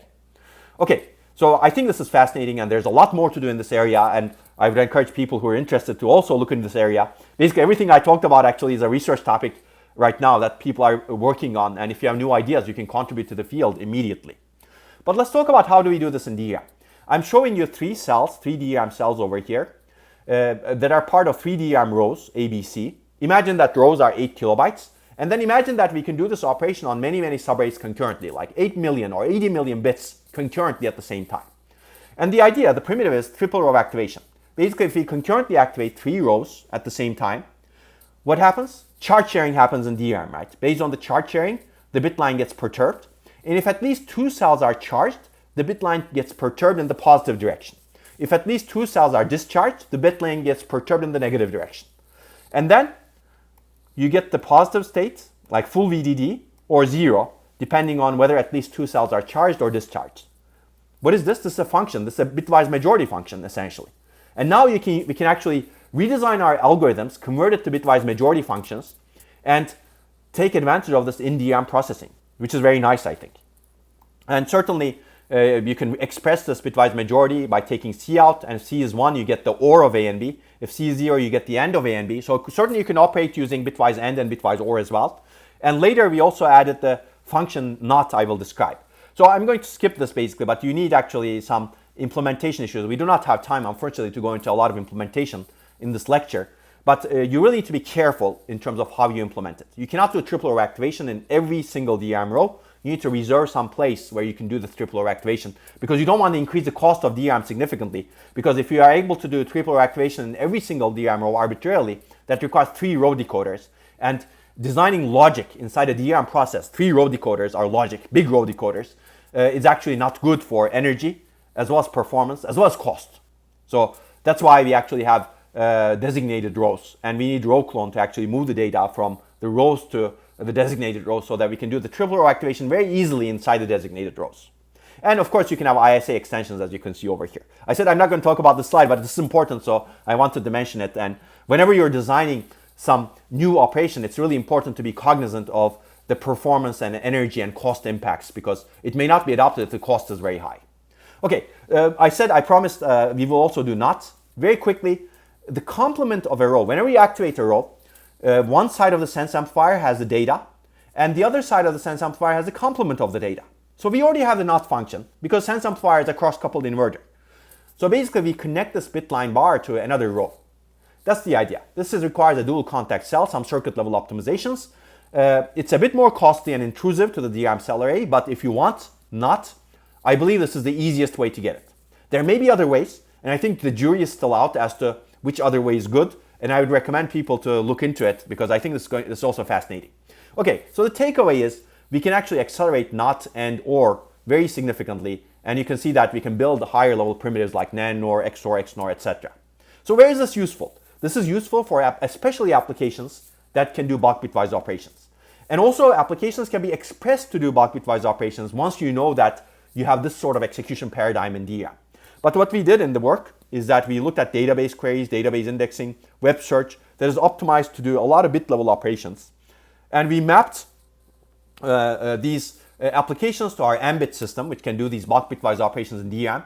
And end-to-end query executions, it got sped up significantly. You can see that it got sped up by 5 to 6x in terms of latency, which is actually quite good. And also if your database, bit weaving database, is designed for bit level operations, bit level parallelism, exactly what we're doing in our system, you can get even higher performance improvements, like 12x as you can see. And the performance improvements increase with the size of your data, which is also a desirable property for scalability. So if you want to learn more about this, this is the first paper that we wrote on the topic, and then we introduced NOT, and we did a lot of detailed studies, including reliability studies, device level reliability studies, etc. You can take a look at this paper. And more recently, we talk about some future challenges in DRAM bulk bitwise execution. And even more recently, where we actually introduced a framework for bit serial SIMD processing. I don't have time to talk about this a lot, but tomorrow's lecture, Safari Live Seminar, is going to talk about this a lot. Very quickly, this can enable us to compute arbitrary and complex operations in DRAM with minimal hardware changes compared to what I talked about as Mbit. And this is essentially a framework that is designed to aid programmers as well as hardware designers. I'm not going to talk about this, as I said, but any kind of user desired operation can be expressed as majority and not logic using design automation principles that were previously developed. And then you can convert that to a microprogram that gets called from the ISA using a new instruction. And that new instruction gets executed using that microprogram in the memory controller that takes advantage of this Mbit operations.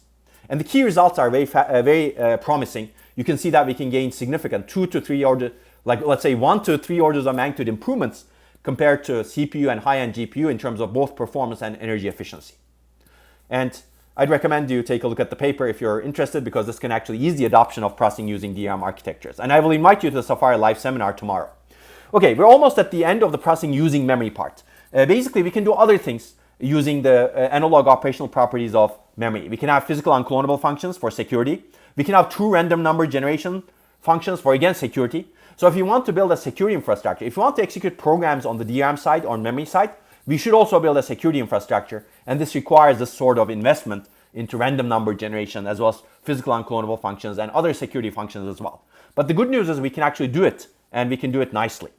And there's evidence from the field that these operations are doable, as you can see from this paper, in a fraction of the off-the-shelf DRAM chips. This is a paper that I mentioned where they reduced the timing parameters in the memory controllers to imitate row clone as well as Mbit operations. And I don't have time to talk about this, but there's also works in non-volatile memory that show that you can actually do bulk bitwise operations and row clone in non-volatile memories.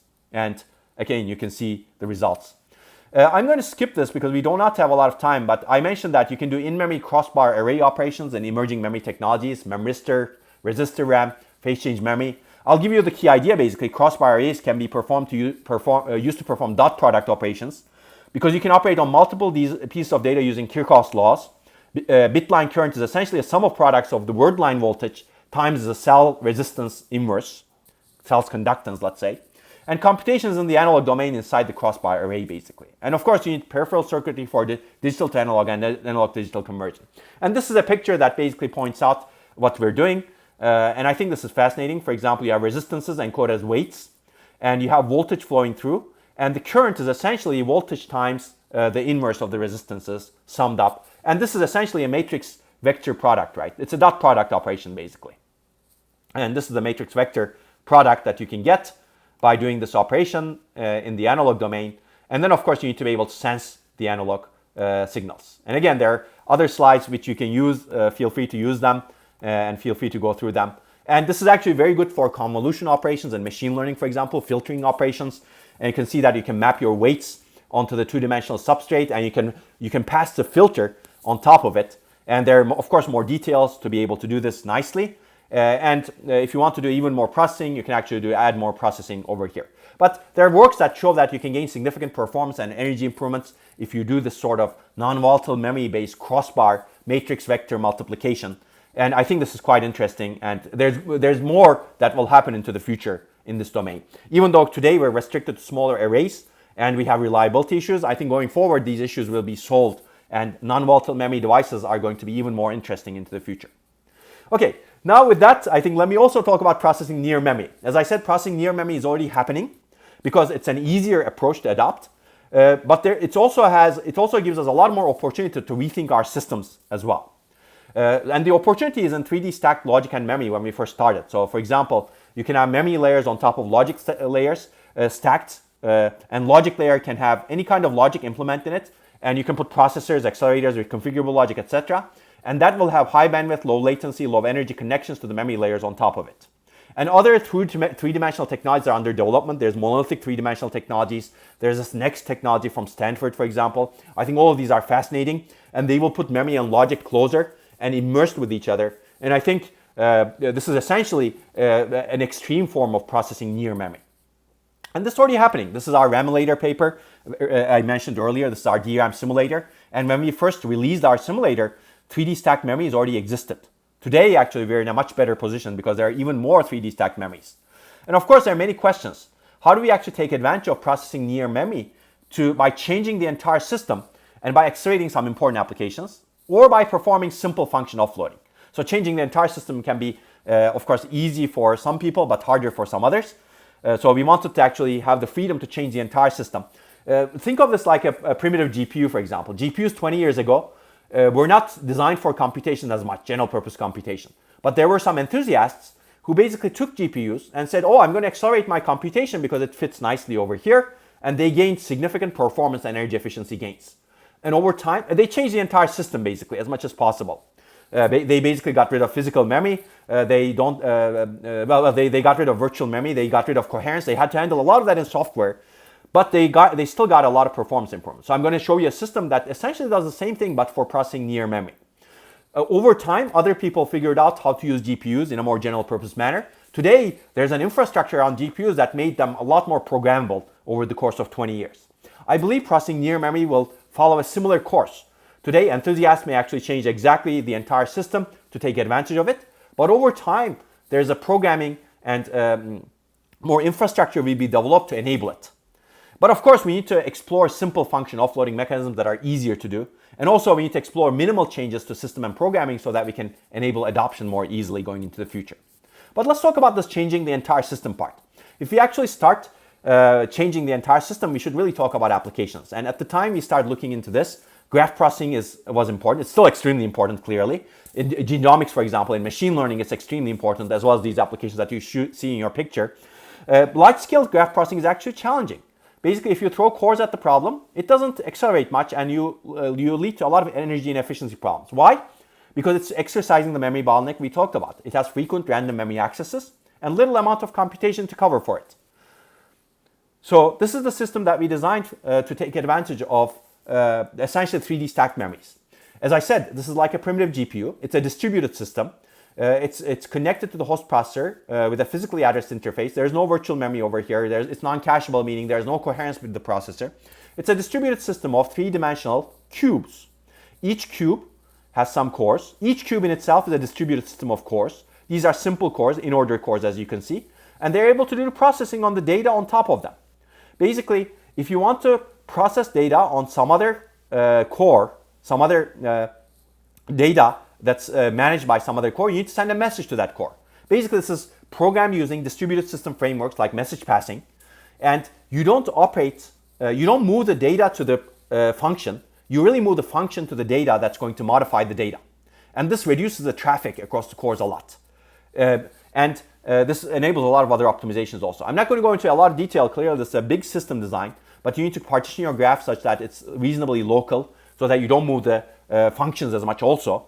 And if you do this nicely, and we have some prefetching mechanisms also, we compare this to existing systems, and existing systems all have the processor memory dichotomy. You can see the amount of bandwidth that's available to existing systems. Tesseract, our system, looks nothing like that because there's no dichotomy between processing and memory. Processing and memory are kind of immersed with each other in the 3D stacked logic and memory. And as a result, we can enable high bandwidth to the cores. And the result is significant. Basically, we get on 5 graph processing algorithms, when we map the algorithm to the devices, we get more than 13x performance improvement. And these are old results. This is from 2015. There have been a lot of works that improved the data migration, for example, and also computation migration and computation mapping and data mapping, etc. And they basically led to about 100x performance improvement today. Okay, in terms of energy, the results are similar. Basically, we get 8x energy reduction, but recent work showed that you could actually improve the energy reduction to almost 100x. And I find this fascinating. Later work, I would recommend you take a look at our paper as well as later works. And I think 100x is quite significant, both in terms of performance and energy. This justifies clearly building the systems for those people who may find it worth to get that sort of performance and energy improvements. And I think, as I mentioned, this is an example of a GPU 20 years ago. I don't believe you can get this sort of efficiency with GPUs based on our comparisons. Processing near memory takes us to higher levels of energy efficiency and performance compared to even the state-of-the-art GPUs. And I think going forward, maybe in 20 years down the road, we will have processing near memory engines that are used in a more general purpose way. Okay, let me give you a simpler thing to do. So remember, we did this study with Google, and we analyzed consumer devices and where energy gets spent. We analyzed these workloads that are important clearly. I already gave you this number. Basically, we wanted to understand how to reduce the data movement bottleneck by moving computation close to data in DRAM. And we also found out that a significant fraction of the data movement often comes from simple functions and applications. And if you want to move the functions, move those simple functions. And we can implement those simple functions easily in memory, either in low power cores or small fixed function accelerators, or even some reconfigurable logic, which we did not tackle in this paper. But basically, if you do that carefully, you can reduce energy and improve performance by more than 2x. And I think this is also significant. This doesn't require as much effort. It requires some effort, clearly, but not as much effort as a Tesseract work. But 2x is significant. Again, let me just give you some example of the functions. In machine learning, for example, you do inference using TensorFlow, and often you spend a lot of energy on data movement, and data movement often comes from two functions, according to our analyses: packing, unpacking, and quantitating of data to prepare the data for the next layer in the machine learning layers. Again, I'm not going to talk about this in detail. You can read the paper or look at these slides. These are very simple operations that can be executed in memory very simply, and the result is significant. You can see some other functions like compression, decompression, and some motion estimation functions in video playback and capture, for example. But overall, energy and runtime benefits are quite significant. And more detail is in the paper. Okay, I'm not going to go into a lot more papers in detail. Now let me give you the higher level perspective and other things that are going on in the field. And then we're going to hopefully conclude. But basically, you can do processing using GPUs. You can have GPUs in the logic layers of main memories that can aid the main GPU. And this is very good for efficient processing to minimize the data movement into the GPU. You can read papers about that. We can accelerate linked data structures, pointer chasing that are extremely important, dependent cache misses, prefetching mechanisms. More recently, climate modeling. This is some work that we have done with IBM Research in Zurich, where we took FPGA-based accelerators and FPGAs near high bandwidth memory, an example of near memory processing again, and designed specialized accelerators for stencil computations that are commonly found on weather prediction. And I think I'm fascinated by it. There's a lot more work to do in this area. And we see significant performance improvements due to near memory processing compared to state-of-the-art processor-centric systems like IBM Power 9 in this case. As I said, you can accelerate approximate string matching, a significant 2 to 3 orders of magnitude performance improvement. You can accelerate time series analysis that's used in many scientific domains like astronomy, medicine, etc.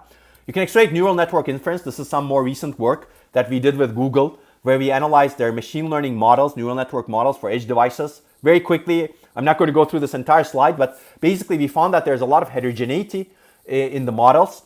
The models need different types of accelerators, even though the edge TPU today is a compute-centric accelerators. And we found out that you can actually design multiple data-centric accelerators to go together with the compute-centric accelerator. And whenever the layers need data centricity, you map the layers to the data-centric accelerator. So in this case, we have a heterogeneous set of accelerators, some of which are data-centric, some of which are compute-centric. And we have a scheduling mechanism that schedules the machine learning layers from different models. As you can see, there are many models: CNNs, long short-term memories, transducers, RCNNs, etc. And we analyze their properties and do the mapping so that we can gain significant energy efficiency and performance. Again, data-centric architectures can help this energy efficiency, and that's why we're gaining the significant performance and efficiency improvements. Again, I will invite you to the paper that we wrote in PACT that was published in September. We were doing a lot of FPGA-based near memory acceleration, as I mentioned, and we see significant benefits for both genome analysis and climate modeling. And I think in all of these works, we're revisiting the entire stack. And again, hopefully I've given you some examples where we can get there step by step. In many cases, we need to do algorithm architecture, device co-design. But in some cases, we can actually do very simple changes like row clone and take advantage of the fact that a lot of systems do a lot of data movement and initialization. Okay, I'm going to skip this minimal changes to programming since we don't have a lot of time, but let me give you the key idea. Basically, if you want to adopt processing in memory, you need to think simple also. And this is one example of thinking simple. Why don't we expose processing in memory operations as simple instructions that operate on a single cache block? They're virtually addressed, they're cache coherent, so they're like any other instruction. Processor can decode them, translate them, etc. And then if it decides, it can ship them to the memory. So this avoids a lot of the issues that we see in programming processing in memory systems. There's no changes to sequential execution model, no change to virtual memory, no minimal change to coherence, no need for data mapping, etc. And the processor dynamically decides where to execute this PIM-enabled instruction. And I think this is fascinating. We need to look at this sort of approaches as well. And this is one example, for example, from the PageRank. But you can see some of the PIM-enabled instructions that we envision: dot product, Euclidean distance, hash table probing, floating point addition, etc. And I've already said some of these, but the programming model is very, very similar to how we program things today, and that's why this is easier to adopt. And the performance benefits are actually quite significant. Of course, it's not like 2x, 13x, 100x, because it's a very simple approach. It's about 47-50%, which is respectable because the change to the system is not as much. And energy reduction is also respectable, as you can see. Okay, if you're interested, we also have a lot of adoption issues. Let me talk about some of these adoption issues, and then we're going to get to conclusion. So there are many barriers to adoption. If you want to change the paradigm of computation, both in hardware and software, which data-centric computing is going to do, you really need to think about the adoption issues: functionality, application software, ease of programming, compiler and hardware support, interfaces, system support, coherence, synchronization, virtual memory, security, runtime and compilation systems, data mapping, access and share and control, and infrastructures, etc. This may sound like a mountain, right? And it's challenging for sure. It's also exciting for research, but I think all can be solved with a change of mindset. More than anything else, what's limiting us is the mindset. Basically, today you can propose some data-centric optimization. It will go against some way we're designing our systems today, because today's our systems are processor-centric. For example, you may want to do massively parallel operations in DRAM. It's going to change your data mapping. You cannot say that my data mapping should not change. Why is your data mapping, the right question to ask is, why is your data mapping the way it is today? It's because it's optimized for the processor. It's not optimized for data-centric computation in memory. So we need to rethink essentially every single design decision that we made, including the algorithmic complexity theory in our systems, so that we can enable much more data-centric systems. Essentially, that's what I mean by the mindset. Once our mindset changes, we can actually enable this new paradigm. And that's true for any paradigm, actually, not just processing near memory or data-centric computing or data-driven computing or data-aware computing, which I didn't get a chance to talk about. Any paradigm has to be enabled by questioning the assumptions that we have in the systems today and breaking down those assumptions and making sure that you design an infrastructure that enables the new paradigm. But again, the good news is we can get there step by step, and there's a lot of fascinating, interesting discoveries that we need to make in our systems and research. Again, I will point you to this paper that we wrote for a lot more information. And there are other papers that we wrote also. This was in an IBM Journal of Research and Development special issue on hardware for artificial intelligence that touches upon some workload and programming ease aspects. Now, let me give you some good news before we conclude. Basically, it's already happening. Processing near memory is already happening. These are real chips, DRAM modules, where each chip has processing elements. In fact, a simple pipeline of processors that's general purpose, programmable, next to each bank. These are real modules. These are what we have been experimenting with, real systems, quite powerful systems. And this is some lectures you can watch online. You can see that internally inside the chip, you have a bank. And next to the bank, there's essentially a simple processor, as you can see. So clearly this has some limitations today, but over time, these simple processors will become even more efficient. And the data movement is only between the bank and the processor. You don't have to go outside the chip, as you can see. And we've recently written papers that analyze this. We've actually released benchmark suites, you can see, and you can actually do the studies on your own. You can buy this system relatively easily, or maybe even work with the UpMem company, just like we are doing. You can use our benchmarks if you're interested. And there are a bunch of key takeaways. For example, there are some workloads where this system outperforms the existing cutting-edge CPUs and GPUs significantly. There are some workloads where CPUs and GPUs are more efficient because the system has some limitations. But going forward, I believe we're going to solve those limitations, and the systems are going to be a lot more efficient. Okay, I'm not going to go through these key takeaways, but you can find all of these key takeaways in this paper, as well as the lectures that are delivered by Juan, who's a senior lecturer and researcher in my group. Again, FPGA-based processing near memory is also real. There are real systems where we can do FPGA-based processing near high bandwidth memory, and we can actually see real results in real applications like weather modeling, climate modeling, and genome analysis. And also more recently, we have actually designed some methodologies to decide where to offload what. And this is actually, near data processing has been shown to be real in many applications clearly, but it still remains difficult for the programmer to decide where to execute things. And we have recently introduced these works, this methodology that I'm not going to talk about again, called the DAMU methodology. We've analyzed many applications from many domains, 77,000 functions. And we basically developed a methodology so that we can classify the memory bottlenecks, data movement bottlenecks, if you will. And this will guide the people, the programmers or the system designers, to decide what data movement mitigation mechanism to use going into the future in near data processing engines. And this is also completely open source, and you can use it for your purposes. We're happy to get feedback on it. And also there are lectures that we have given. Geraldo, in this case, has given this lecture, for example. And you can find the paper also here. And finally, the last real system that I will mention is Samsung's function and memory DRAM, which was announced at ISSCC in 2021 in February. Basically, this is the first big company, huge company, that announced that they're doing processing in memory. And they're basically doing it to accelerate machine learning workloads. And the approach that they're taking is very similar to UpMem. Basically, they have a bank, and next to the bank, they have a processing unit. This is the example processing unit. And this is the instruction set architecture they have in the processing unit. Basically, the processing unit is not as general purpose as the UpMem processing unit. It's very specialized for multiply and accumulate operations, for example. In a sense, it's exactly the opposite of the processing unit that UpMem designed, because UpMem is not very good at multiply operations today, which hopefully they're going to fix into the future. But Samsung's system is very good at multiply operations near bank, for example. And you can see actually the layout and the near bank processor control unit, they call it, I think, over here. So it's a very similar approach, near memory processing approach. Samsung has more recently released a near module processing, in DRAM module processing approach also for recommendation systems. And again, you can find the paper that's referenced over here. And if you want more information on processing in memory, certainly we have a lot more detailed lectures. I do not have time. I delivered this longer tutorial on memory-centric computing systems in IEDM. This also covers some of the things that I'm not going to cover today, like data-driven and data-aware architectures. So basically, if you want to have fundamentally energy-efficient architectures, we have to be data-centric. If you want to have fundamentally high-performance architectures, we have to be data-centric also. And I also believe if we want to have fundamentally robust, trustworthy, reliable, safe architectures, we also have to be data-centric. We have to have intelligent controllers. And that also brings us to computing architectures with minimal data movement. So clearly there are a lot of challenges. I'm going to skip a lot of these over here. You can find a lot of papers. What we have less time, yeah.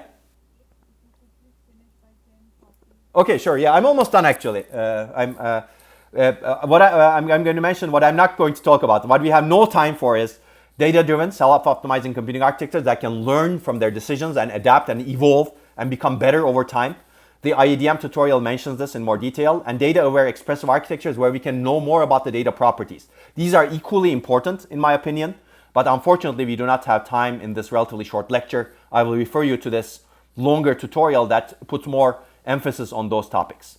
But you can also find the slides. I'm going to skip all of these slides to get to the conclusion at this point. Basically, we have slides on data-driven as well as data-aware architectures, and these are more newer slides compared to what I delivered at IEDM last December. Okay, so let me conclude. We've covered data-centric architectures a lot. We mentioned data-driven and data-aware architectures. I think it's time to design principled system architectures from the ground up, all the way from devices to algorithms and algorithms to devices, to solve the data handling problem that we have, which manifests itself as a memory and storage problem today. We need to design complete systems to be truly balanced, high performance and energy efficient. That will lead us to truly intelligent systems that are data-centric, data-driven, and data-aware. For this, we need to enable computation capability inside and close to memory. And this can, hopefully, as I showed you, lead to orders of magnitude improvements in terms of performance and energy. It can enable new applications and computing platforms like genome analysis engines that are very private to us. It can enable a better understanding of nature, because nature fundamentally is data-centric, data-driven, and data-aware, in my opinion. It's based on all the evidence we have about how a brain works. It's definitely not processor-centric alone. It has a lot of data-centric properties. and who knows what else. And I think we need to consider fundamentally better architectures from this direction. And maybe we will discover new principles of how the nature operates as we explore this together with neuroscientists, for example. But I don't claim to know everything clearly in this brain, and I believe no one should claim they know everything about the brain. But one thing we are sure that we know is that this is very data-centric. Processing is immersed with memory. It's very specialized in terms of processing as well as memory capabilities. So for this, I think we need to revisit the entire stack, but we can get there step by step. And we need to explore good principles. I've covered a lot of good principles. We need to find more good principles, but more than anything else, we need to have open minds. And again, I'll refer you to these papers that I mentioned and to this tutorial, as well as recent talks and lectures. Here, I will acknowledge the funding that we have received from many partners. Hopefully, they will keep funding us. And I will, more than anything else, acknowledge my research group who have contributed to this research that I've described. They do a lot more research. You can find out about their research online on these newsletters. And as I said, everything that I referenced is online, open source. We're happy to take any feedback. We're happy to help you do your research if you're interested in actually advancing the state of the art in these areas. So feel free to contact me, and I'm happy to take any questions right now. Thank you.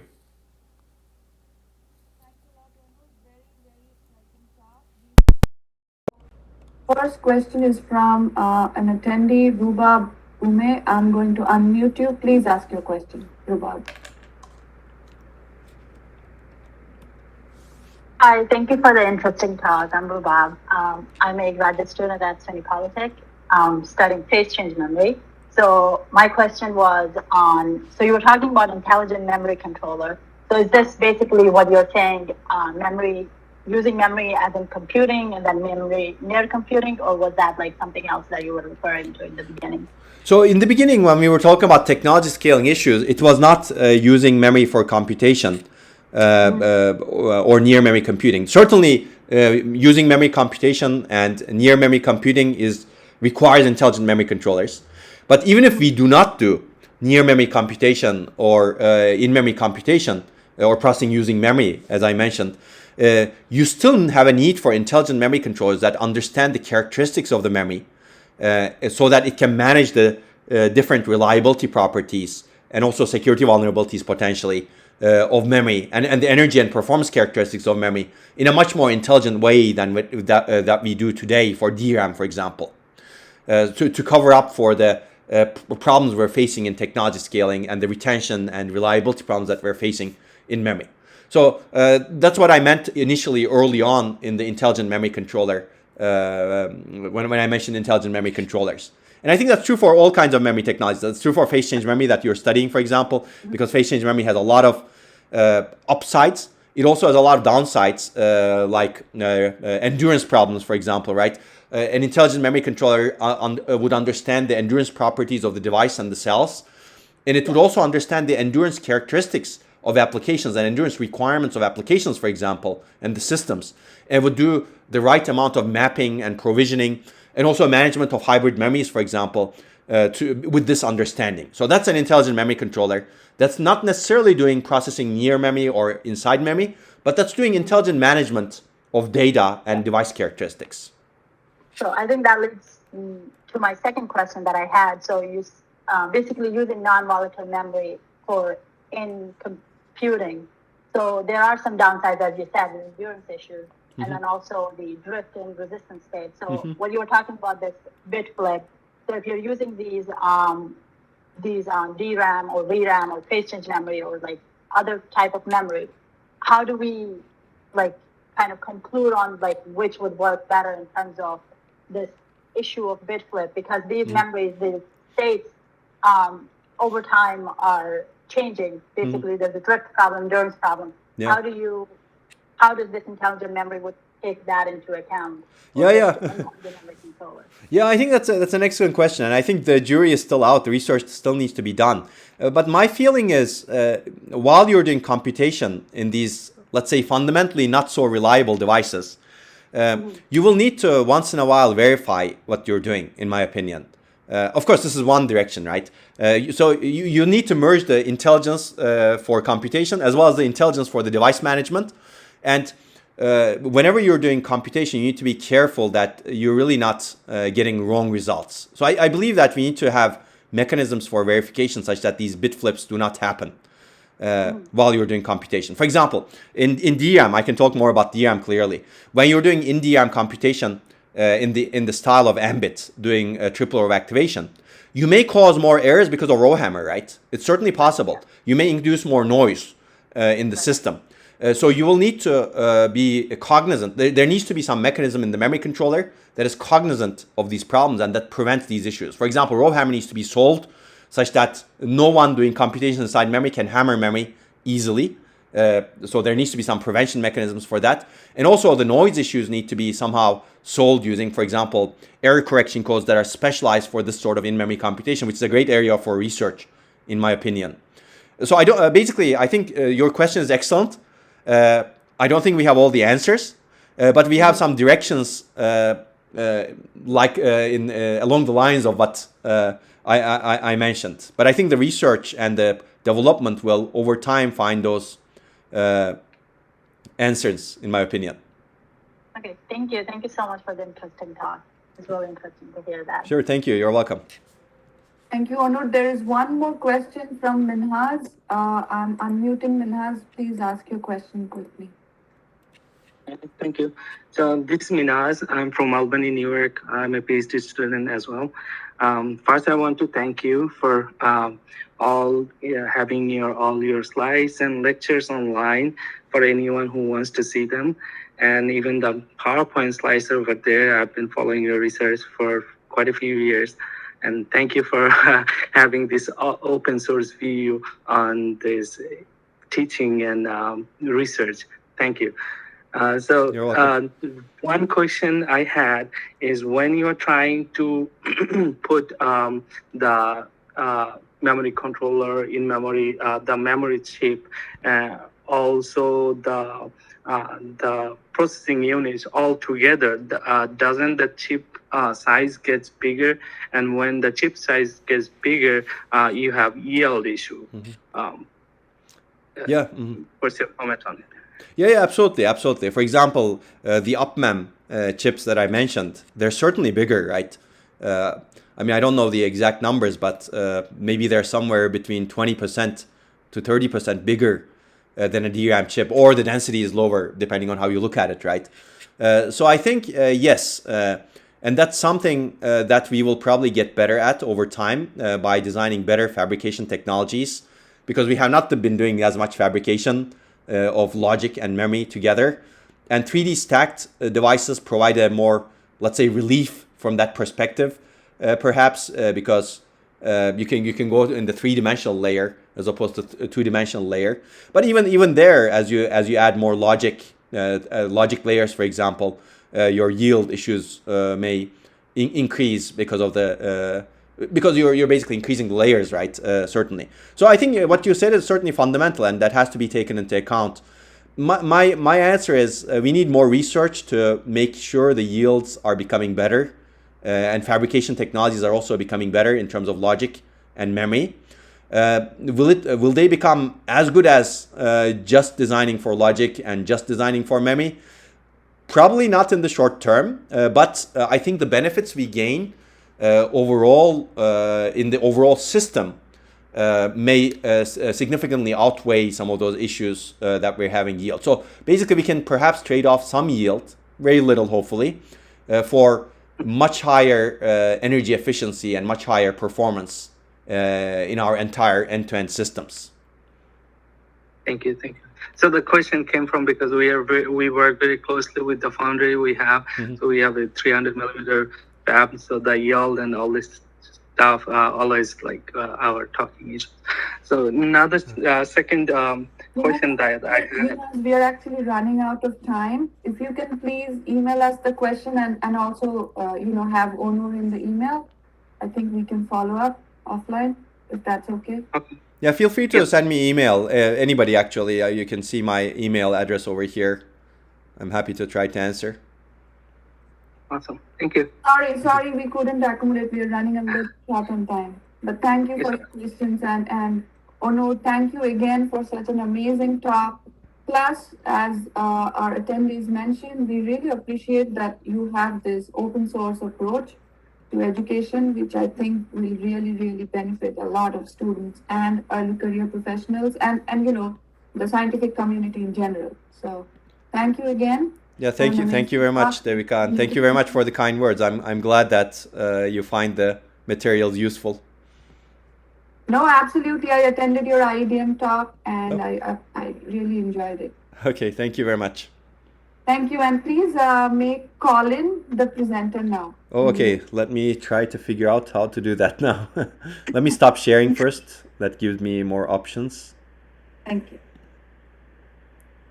Okay, I made Colin presenter, I think. It's taking some time. Looks like it's done. Thank you. Thank you so much. Colin, can you see if you can test your screen sharing? And for